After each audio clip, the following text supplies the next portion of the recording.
Kara was a force of nature, untamed, unpredictable, and perpetually hungry for something she couldn't quite name. From the moment Ben met her, he knew she was different. Her energy crackled like lightning in a bottle, beautiful and dangerous all at once. She laughed loudly in quiet restaurants, challenged every opinion like it was a personal dare, and carried a glint in her eyes that made it clear, she thrived on turbulence. Ben, on the other hand, had spent a lifetime building stillness. After years of chaos, his father's volatile temper, a failed marriage in his 20s, the non-stop grind of a corporate job, he'd learned to find peace not in grand gestures, but in the quiet moments, a warm cup of coffee before sunrise, jazz humming through the house, long walks where no one needed to fill the silence. At 45, he had finally found his rhythm. Predictable, yes, but peaceful. Sacred. When Kara came into his life, it was like a firestorm had rolled through his garden. At first, it was thrilling. She brought color to his neutral tones, spontaneity to his careful plans. Their dates were wild and unscripted, last-minute road trips, midnight swims, heated arguments that turned into even hotter reconciliations. He mistook her chaos for passion. Maybe she did too. But as the weeks turned to months, Ben began to see the fault lines. Kara would start arguments out of nowhere, about things that didn't matter, like the tone he used when he asked if she'd seen his keys, or whether the pasta was slightly overcooked. She'd laugh after starting a storm, as if it were all just a game, a spark to keep things interesting. "You never get mad," she said once, almost accusingly, her voice rising during one of her mood swings. "Don't you feel anything?" Ben blinked at her, surprised. "I feel everything, Kara. I just don't need to scream it at the walls to prove it." But that wasn't enough. Not for her. Kara didn't want peace. She wanted friction. She needed the high of emotional extremes, the rush of a fight, the thrill of the makeup, the unpredictable dance of tension and release. Ben offered her none of that. What he gave was gentleness. A safe harbor. And though she said she wanted it, her restlessness betrayed her. The more grounded Ben became, the more she seemed to itch beneath her skin. She'd disappear for hours without explanation, then return with glitter in her eyes and a story about how she needed to feel alive again. Ben would listen, nod, and offer calm words. She would smile distractedly, already distant, like she was searching for the next storm cloud to chase. He started to feel like a museum exhibit in her life, a peaceful artifact she admired, but didn't truly value. Still, Ben tried. He thought love meant staying, even when the other person was spinning. He thought if he loved her hard enough, deeply enough, she'd see that serenity didn't mean boredom, that peace didn't have to be a prison. But as he stood at the center of the calm he'd offered her, all he felt was the pull of her chaos like a riptide, dragging them both somewhere neither of them understood. As the weeks passed, the differences between Ben and Kara became more than just personality quirks, they began to feel like tectonic plates grinding beneath the surface, slow and silent but destined to rupture. At first, Kara had seemed enchanted by Ben's world. She called his home a sanctuary, said his voice had a calming effect, joked that she slept better in his arms than she ever had in her own bed. But the novelty of peace, Ben began to realize, wore off quickly for someone who equated comfort with boredom. Kara didn't want a partner, she wanted a co-star in the drama of her life. And Ben, who had learned the art of stillness the hard way, simply wasn't interested in playing that role. He preferred evenings on the porch with a book and a glass of wine, where the biggest decision was whether to play Miles Davis or Nina Simone.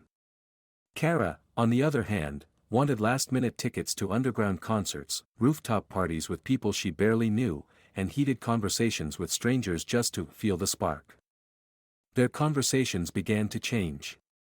Where once they shared thoughtful exchanges, now they were marked by jabs and misunderstandings. She accused him of not feeling enough, of hovering above life like a monk in a cave. He tried to explain that not reacting wasn't the same as not caring, but Kara always seemed to need more noise to feel alive. Silence to her was suffocating, to Ben, it was sacred. One Saturday afternoon, while Ben was prepping dinner and softly humming to himself, Kara burst through the door, animated and flushed.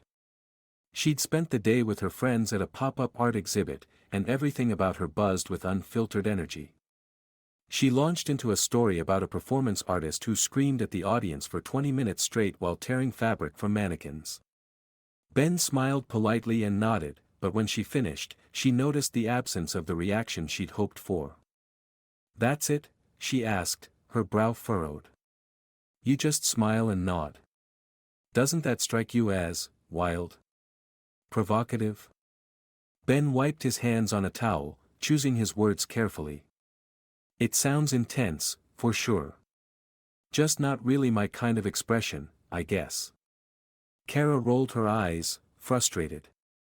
"That's the problem, Ben. Nothing is your kind of expression unless it's muted and calm and balanced. Where's your edge? Don't you ever want to feel something big?" "I feel plenty," he said, quieter now. "Just not the way you do." That night, Kara didn't come to bed. She stayed in the living room, scrolling through her phone for hours, her face illuminated by the dim glow of the screen. Ben lay awake, staring at the ceiling, wondering how long two people could orbit each other before they finally spun too far apart. It wasn't just about lifestyle. It was about emotional language, about how they processed the world. Ben saw beauty in stillness, meaning in restraint. Kara wanted crescendo after crescendo, an orchestra that never stopped climbing. She wasn't content with the slow burn of love that deepened over time.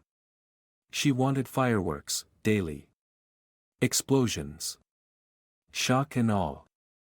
He gave her safety, but she missed the adrenaline. Over time, Kara started pulling away in subtle ways. She stopped making coffee in the mornings like she used to. Stopped asking Ben about his day. Her touches became less frequent, her gaze more distant. She started going out without telling him where. When Ben would gently ask if everything was okay, she would say, "I just need space," or, "I'm figuring things out."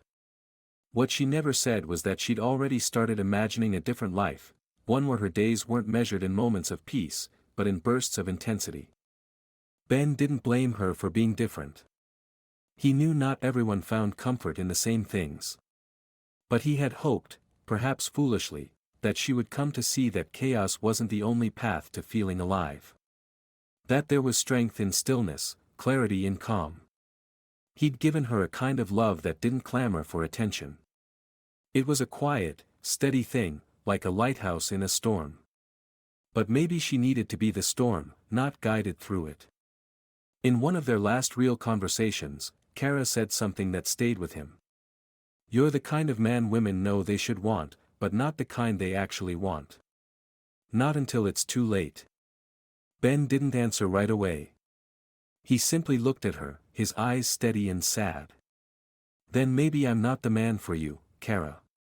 She didn't argue. She just walked away, leaving behind the warmth of everything he had tried to build. And in that moment, Ben knew, love without appreciation becomes a burden. And no matter how calm the waters, some people will always chase the storm.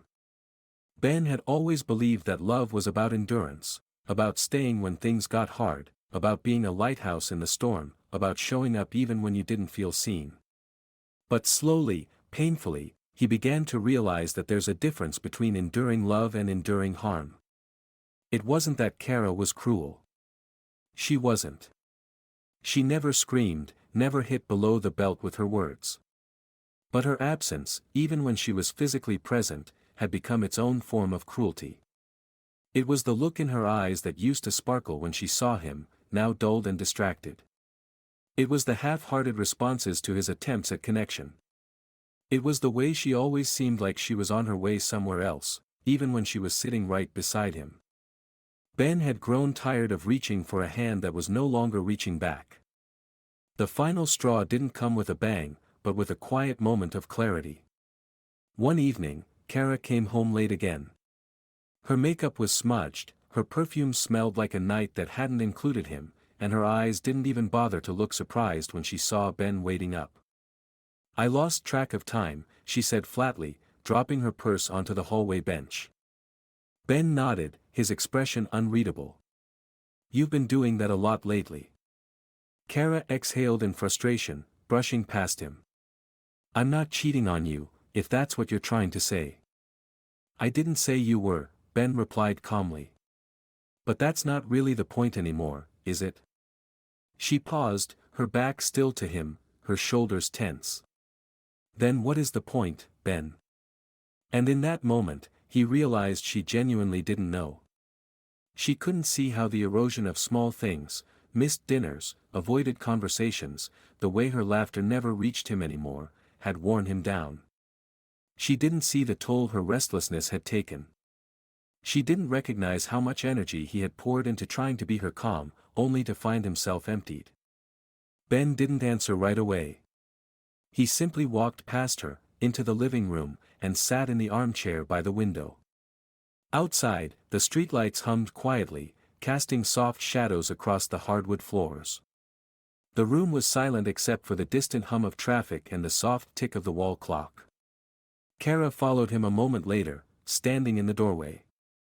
"This isn't working anymore," Ben said gently, not looking at her. "And I think we both know it." Kara crossed her arms, eyes narrowing. "So that's it? You're giving up?" "No," Ben said, turning to her now. "I'm finally choosing not to drown in something that was never meant to hold me. I'm not giving up. I'm letting go." There was a long pause. Kara's expression softened, but her voice remained defensive. "I just wanted more, Ben. Something exciting.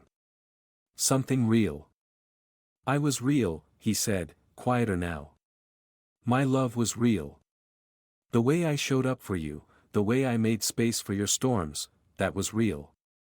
But you looked at calm like it was emptiness, like it wasn't enough. And maybe for you, it never was." He stood slowly, walked past her to the hallway, and opened the closet. He wasn't dramatic about it. He didn't throw things or raise his voice. He simply began packing a weekend bag, folding clothes methodically, one by one. Kara watched from the doorway, saying nothing. For the first time in their relationship, she had no clever retort, no emotional outburst, no last-ditch plea. Because she knew, deep down, that this was what she'd pushed him toward. And now that he was finally walking away, it felt different than she imagined. It didn't feel victorious. It felt like standing in the eye of a storm that had suddenly stopped, leaving only deafening silence in its place. Ben left the next morning, early, while the sky was still a bruised shade of gray. He didn't write a long letter or leave a speech behind. He just placed his keys on the kitchen table and walked out with a sense of sorrow that didn't come from hate, but from knowing he'd done everything he could. The hardest part wasn't leaving Kara. It was accepting that even when you give someone your peace, they might still choose chaos, and you can't save someone from what they believe they need. For the first time in years, as he drove away, Ben didn't feel confusion. He felt clarity. There was no bitterness in his chest, only space, a wide, quiet space waiting to be filled with something better. Not someone new, necessarily. Just something better, peace, solitude, healing. He knew Kara would try to justify her restlessness, would probably tell her friends that he was too boring, too safe, too steady. That he never gave her butterflies. And maybe all of that was true. But Ben no longer needed to be someone else's thrill ride. He didn't need to convince someone that stillness could be beautiful. He just needed to return to himself. Walking away wasn't an act of defeat. It was an act of self-respect. The silence hit Kara first. Not the kind of silence she used to resent when Ben would retreat into one of his contemplative moods. No, this was different. This was the kind of silence that settled into the cracks of a home, into the spaces between walls and memories, and made itself at home. It came at night, especially, when the distractions were gone and the chaos she once craved no longer answered her back. At first, after Ben left, Kara told herself she was relieved. That she'd finally unshackled herself from the predictable, the steady, the maddening quiet of life with him. She filled her days with noise, brunches with her equally impulsive friends, loud music in the mornings, a rotating carousel of dates that she described to herself as fun even as each one blurred into the next. The men she met were charming, spontaneous, thrilling, and entirely forgettable. But when the evenings came, and the novelty wore thin, Kara found herself staring at her phone with a strange ache in her chest. She never realized how often Ben had checked in with her, not with grand gestures, but with little messages that showed he was paying attention. A question about how her meeting went. A text just saying, "Made your favorite tea. It's on the counter." Simple things that had once annoyed her for their routine, now resurfaced in her mind with an almost unbearable clarity. She began to notice the absence of emotional weight in her new encounters. No one really listened. No one remembered her stories. Conversations felt like performances, with both sides playing parts rather than truly connecting.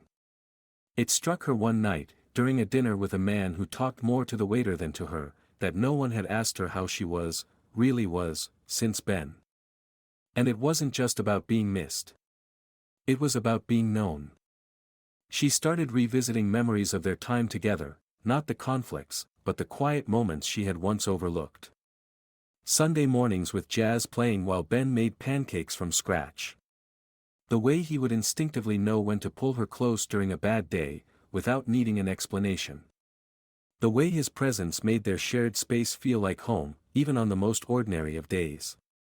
One night, Kara opened the drawer of her nightstand and found the old paperback Ben had once given her, The Art of Stillness, a book she had never bothered to read. She flipped through the pages absent-mindedly, expecting to feel nothing, but instead stumbled across a note Ben had left inside the front cover. "I know stillness doesn't come naturally to you. But when you're ready, I hope you'll see it not as an absence, but as a kind of strength. Love, B." The tears came without warning.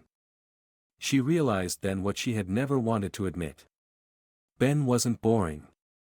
He wasn't cold or unfeeling. He was simply secure in a way she wasn't prepared for.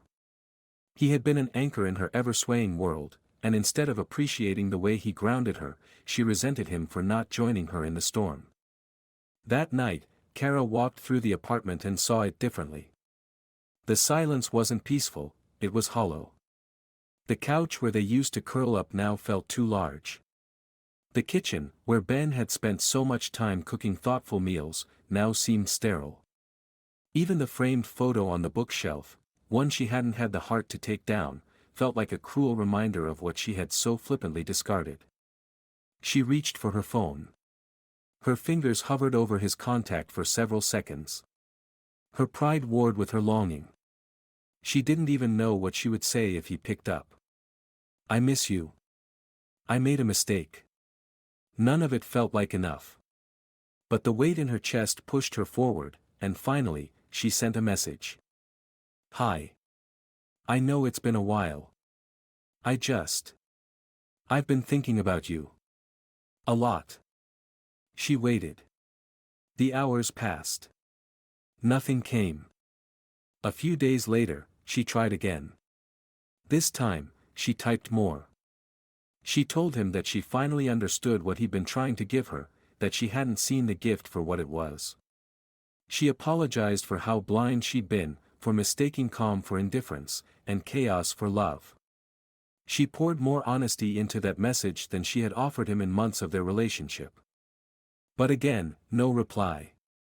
It dawned on her with chilling finality, Ben had truly moved on. Not out of malice, not to punish her. But because he had learned, long before she did, that peace was something you didn't compromise for someone who couldn't see its value. She wasn't angry at him for that. She couldn't be. Because deep down, she knew she had only herself to blame. Kara stared at her reflection in the window, the city lights flickering behind her like distant stars. For the first time in her life, she wasn't sure what came next. The noise she had always sought no longer satisfied. The chaos felt like static now, loud but meaningless. And in the middle of it all, what she missed most was the quiet sound of Ben's voice saying her name like it mattered. Time passed, and Kara slowly began to understand that some absences echo louder than words ever could. Ben's silence wasn't bitter, it was resolute. It spoke of a man who had given all he could and finally chosen himself. He hadn't blocked her. He hadn't sent a final message to tie things off with a bow. He had simply stepped out of the story and let it continue without him. In the beginning, she kept hoping for a reply. She reread her own messages, wondering if she'd said too much or not enough. She imagined him reading them in his steady, measured way, considered the possibility that he might still feel something. But as the days stretched into weeks, that hope wore thin. Eventually, it faded altogether. She'd returned to the apartment they once shared one last time. She had moved out shortly after his departure, unable to bear the stillness alone. But she needed to see it again. The walls still held the impression of their life together, subtle, almost imperceptible, but unmistakable to her. The faint scent of sandalwood still clung to the old armchair he loved. A single mug, the one with the chip on the handle, sat forgotten on a high shelf. It was ordinary. It was devastating. She didn't cry this time.